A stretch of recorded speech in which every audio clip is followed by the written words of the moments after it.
This is a short video example of how the Luciferians name things using their clue words in scientism. NASA does it a lot. Today's example is this MSN article that is being pushed on my intranet homepage for Popular Mechanics. And the title of the article is "All Life on Earth Comes from One Single Ancestor, and It's So Much Older Than We Thought." And I could have guessed what they were going to say the ancestor was, but let's read some of it. It has this interesting egg imagery with a light coming out of it. And it says, all life on Earth can be traced back to a last universal common ancestor, or Luca. So they gave it this acronym as LUCA, acronym for Last Universal Common Ancestor. And we know they love to play these games with their acronyms having other meanings, so what does the word Luca mean?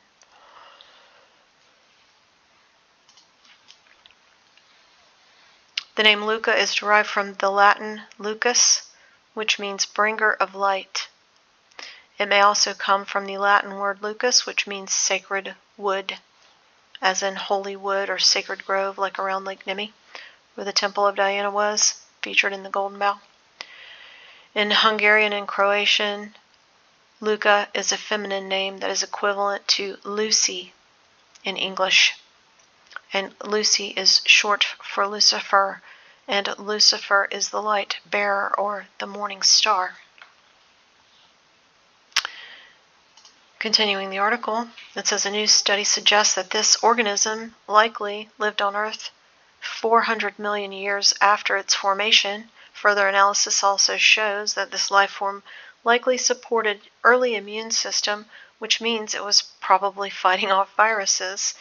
So right at the beginning of the article, the main points are the naming of it, which is Luca, and then talking about its immune system and how it fought off viruses. Continuing, it says life on Earth had to begin somewhere, and scientists think that somewhere is Luca, or the last universal common ancestor. True to its name, the organism represents the ancestor of every living thing, from the tiniest bacteria to the grandest of blue whales. To zero in on exactly what Luca, or when Luca appeared on Earth, scientists had to work backwards. The evolutionary theory of genes is complicated, they say, and they have to use complex evolutionary models to reconcile the evolutionary theory of genes with the genealogy of species. So scientists still don't understand how life evolved from its very origins to the early communities of which Luca is a part. Further studies will need to dive deeper into this primordial history and uncover exactly how you, me, and every other living thing came to be. They say it appeared on Earth as early as 400 million years after its creation, which puts this organism smack in the middle of the hellish geologic nightmare known as the Hadean Eon. And that's all I'm going to read from the article, but I'll just comment that the term Hadean comes from Greek mythology, where Hades was the god of the underworld, and in geological usage, it's often associated with hell because of the perception that Earth was very hot and turbulent during this time. Thanks for listening.